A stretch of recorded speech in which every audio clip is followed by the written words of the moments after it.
Today's video is sponsored by Picker's Grip. Stop dropped picks and pick rotation while playing with Picker's Grip. Made with all natural ingredients in Virginia. Check out their website to order. When you support my sponsor, this also supports my channel, and it's very much appreciated. Hello there. Thank you for joining me on another COVID-19 quarantine edition of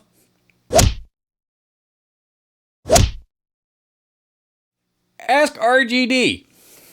If you are new to this channel or you have never seen an Ask RGD video before, the premise of this video series is very, very simple. You submit to me via the comment section, via email, via Facebook Messenger, via Pigeon Messenger, if you so choose to do so. You submit to me a guitar or guitar-related question of your choosing, and I will answer said guitar or guitar-related question in a video, as I'm able to do so anyway. Somebody submitted me some weird, some complex bass question recently that I didn't know the answer to. Couldn't do a video.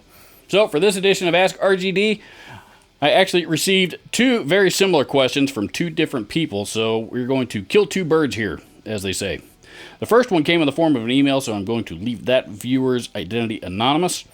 It says, "Hi Robert, yeah, I admit I saw Ola's video first, then saw yours, then saw your redo of the one you did a year ago. No worries, it was great, whatever.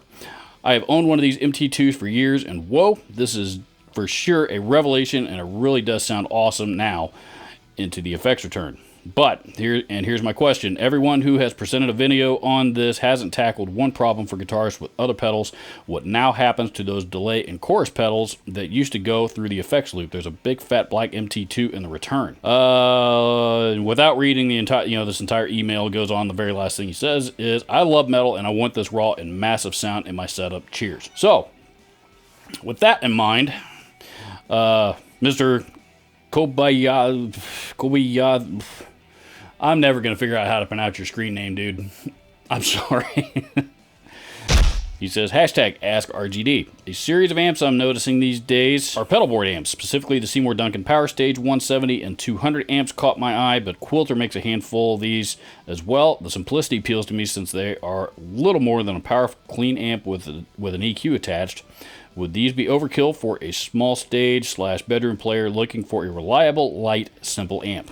So first of all, thank you both for submitting your questions. These are two questions related to the kind of related to the same topic. So like I said, I'm going to kill two birds here and tackle them both. The revelation that started here in the last couple of years with the Metal Zone, it has all of a sudden turned the internet's most hated pedal, or at least the pedal that the internet loved to hate the most, in the Metal Zone, and all of a sudden has turned it into an icon once again. I am not part of that crowd. I have always loved the Metal Zone, and I have owned mine since 1992. I bought it when it came out, and I still have the same one today. And if you're a metal guitar player about my age, learning to play metal riffs in the 90s, you were probably using the Metal Zone, through that time, particularly back in the 90s when we were growing up. And if you say otherwise, I don't care who you are, you're lying about it. The pedal that started the whole running distortion pedals into the back of the amp, into the effects loop scenario, was the Metal Zone, and a few videos about it, including one of mine, got out into circulation on YouTube, and all of a sudden now that's become a really, really popular way to run pedals. So just so that we know what we're talking about, we know why. Let's give the Metal Zone a quick listen, just to refresh our memories of an era that once was. And this is the clean tone that I'm running it into. I'm going into my trusty Randall RD20 head, which is then going into my trusty Seismic Audio 212 cabinet. This is the clean sound.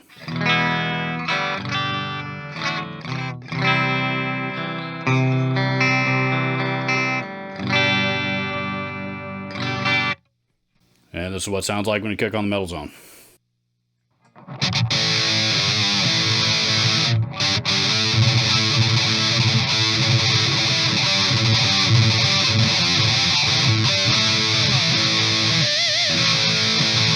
Now, there are three basic parts to an amplifier. You have your preamp section, your power amp section, and the speaker. or speaker cabinet, what have you. You know, this, for our purposes here today, the speaker portion of this is entirely unrelated. So we're only going to focus on the first two, the preamp and the power amp section. So when you plug your guitar or your you know, in your signal path running through all your pedals and stuff, and it goes into the front end of the amplifier, you are going through the preamp first. After your signal runs through the preamp section and runs through each and every single one of these stops through it, you know, all the knobs on the front, those are all different stops that signal has to make. Once it runs through that, it then hits the power amp section and then goes out to the speaker. As far as the power amp section goes, on this amplifier anyway, it only has to make these two stops here, which is the presence and the master control on this particular amplifier. Presence control, if you don't know what it is, you know, for simplicity, you know, for the terms of simplicity anyway, it's basically a treble control for, on the power amp section. And conversely, if you have an amp that has a resonance control, that's basically your low end control on the power amp section. So that's why presence control kind of sounds like your treble control, but not really, but kind of similar, but not quite. It's performing a very similar function, but on a separate section of the amp. So the effects loop, which it leads me to the point of this video, the effects loop. If you have your preamp section here and your power amp section here, the effects loop is it kind of serves as a back door and enables you to bypass everything, all this noise going on up here, and get straight into the meat and potatoes, which is your power amp section here. All right, so hopefully my microphone is picking this up and you can hear me okay. Basically, the way that, here's how I like to think of it. Let's say your favorite band is coming to town, and this particular amplifier is the venue that they're performing at, and you want to go see them. If you want to go see them the traditional way, and you pay the money for the tickets and all that kind of stuff, you know, first you got to pay the money for the tickets. That's your input. Then you got to sit in the long line. Then once you get inside, then you got to then you got to fight the crowds. You know, then you got to stop and say hi to the, the jerk that, that you hated in high school, but you don't want to be a dick to him. So, you know, you got to stop and talk to him. Then you got to stop and talk to the valet and show him your tickets for the umpteenth time. You know, then you got to find your seats. You know, then you got to go stop and grab a beer and all that stuff after you find your seats. So then you got to go back, So when you go into the front end of the venue, you got to go make all these stops. You got to make all these stops along the way, okay? Before you can get to the meat and the potatoes. Now, let's say you happen to have a friend that works security at the venue, and that friend's name is Effects Loop. Effects Loop is a cool dude, and Effects Loop is going to get you in the back door so that you don't have to mess with all this crap. So, Effects Loop has gotten you into the back door. Now, you can go straight here. None of this stuff matters anymore. In some instances, in some bands, in some venues, that equates to a more enjoyable overall concert experience. So this is what going into the back door of the amplifier sounds like. All right, here's my clean signal, exact same settings on the amp, except we're bypassing all of that noise on the front end and going straight into the power amp. So the EQ setting on the front is useless at this point.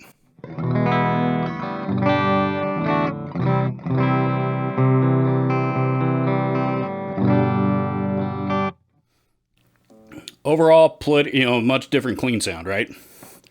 So now that you have a much different clean sound, this is what the Metal Zone on the exact same settings that you just heard, this is what that sounds like.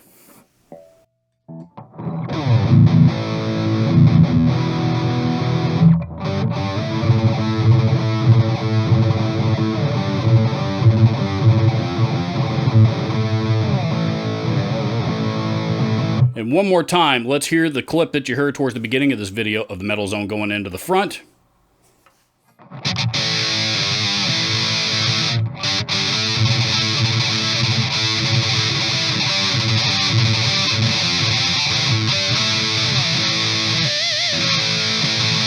And again, the clip that you just heard of the Metal Zone going in through the effects loop.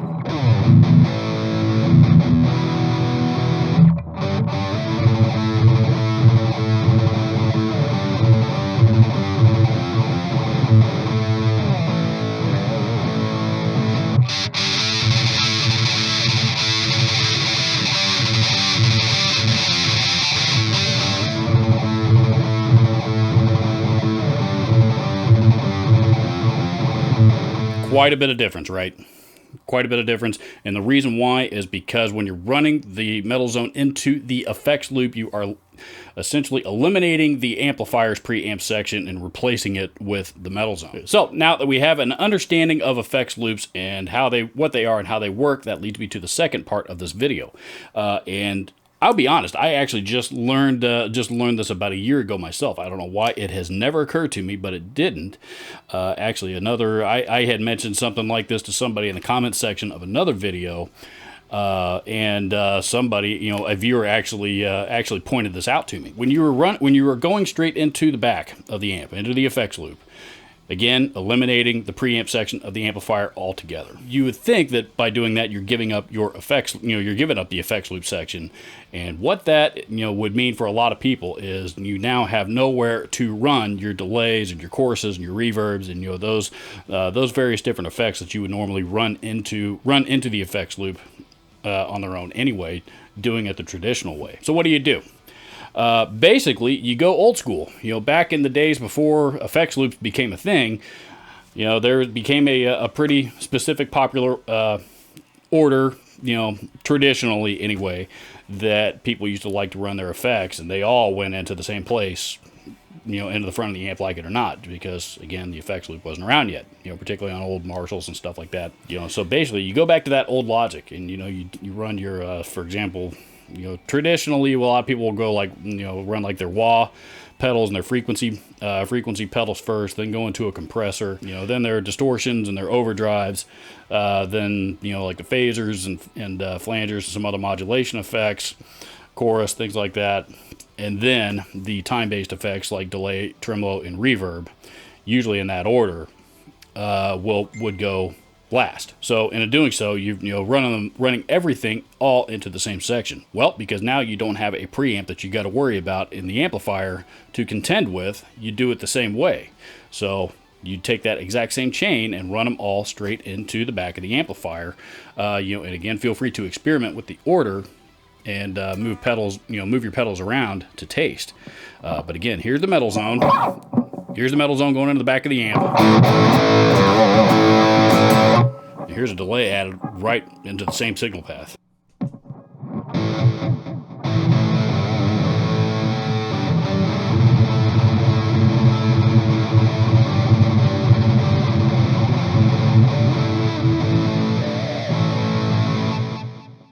And you get about the exact same result out of that delay pedal. This is a great delay pedal, by the way. This is a TC Electronic, the Prophet digital delay pedal, part of their budget, what I call their smorgasbord line of pedals. That delay is about 60 or 70 bucks. And if you're looking for a good inexpensive delay, that one's fantastic. So, and this will work with any of your other effects pedals. And the reason why is because, remember, the metal zone is now your preamp section. So the metal zone now being your preamp section, when you run the delay and all your other time-based effects that would normally go into the effects loop, after the metal zone, again, now your preamp section, you are still running those time-based effects after the preamp section the same way that an effects loop works. So that's why there is no need to worry about an effects loop should you choose to run your gain and distortion pedals in this manner. Which leads me to the last portion of this video, and those are the amps that you referred to as pedalboard amps. Things like you mentioned the Seymour Duncan Power Stage amplifiers, which are great. Some of the Quilter stuff, and also I would also include the Orange Pedal Baby in that category as well. Really, what those are guitar power amps. Is what those are, most of them anyway. So that's why you're able to run all of your guitar pedals into them into the front end in succession, one signal path, uninhibited. And that is also the reason why they're getting really popular, because nowadays stages are getting smaller and smaller, and PA systems are getting bigger and bigger. And there's just a lot of reasons that guitar players are wanting to go smaller, particularly for gigs. And pedalboard amps are certainly a way to do that. So yes, they are getting popular. They are very, very affordable and very, very, very, very effective, and certainly fill a void for a lot of guitar players out there. Thank you so much for taking the time to check out this video. Thank you very much to Picker's Grip for being kind enough to sponsor this video as well. So please don't hesitate to submit your guitar or guitar-related question via any of the methods that I mentioned at the beginning of this video. Thank you so much for watching. Please don't forget to hit the subscribe button and leave a comment down below. Links, pertinent links to anything used in this video will also be in the description. I am about to run out of camera time, so thank you very much. Stay safe, everybody, and I'll see you soon.